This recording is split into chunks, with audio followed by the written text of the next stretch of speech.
पुणे शहराला पाणीपुरवठा करणाऱ्या खडकवासला धरण साखळीमध्ये गेल्या 10 वर्षामध्ये सर्वात नीचांक पाणीसाठा जी आहे ती नोंद झालेली आहे। जवळपास 3.77 TMC पाणीसाठा जो तो खडकवासला धरण साखळीमध्ये शिल्लक आहे। त्यामुळे साहजिकच सर्व पुणेकरांसाठी एक चिंतेची बाब होती।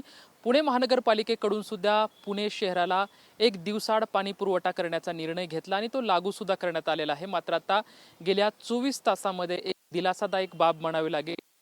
पुणे शहराला पाणी करणाऱ्या खडकवासला धरण साखळीमध्ये सातत्याने सुरू पावसामुळे आता या धरण साखळीमध्ये पाणी साठ्यामध्ये हळूहळू वाढ होताना चित्र जे आहे ते सध्या दिसत आहे।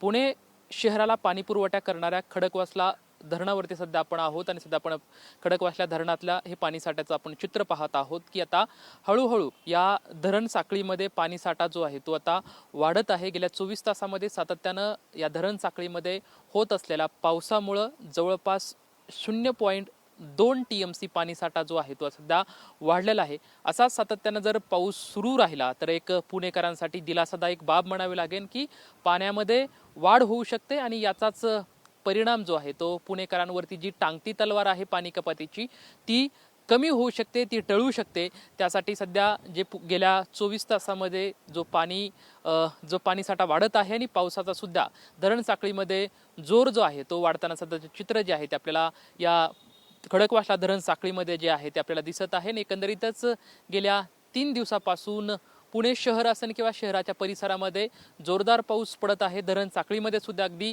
चांगल्या पद्धतीने पाऊस पडतानाचं चित्र आहे ते दिसत आहे। पुढील 3 दिवस सुद्धा हवामान खात्याच्या वतीनं पावसाचा अंदाज वर्तवण्यात आलेला आहे। त्यामुळे साहजिकच खडकवासला धरण साखळीमध्ये पाण्यामध्ये वाढ होऊ शकते असा अंदाज सुद्धा व्यक्त करण्यात येत आहे। त्यामुळे पुणेकरांसाठी एक ही दिलासादायक बाब म्हणावी लागेल।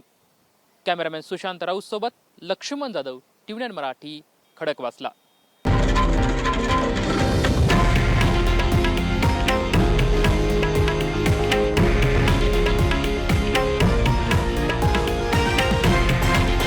हे आहे देशातील नंबर 1 न्यूज नेटवर्क आणि आपण पाहत आहात TV9 मराठी, एकमेव।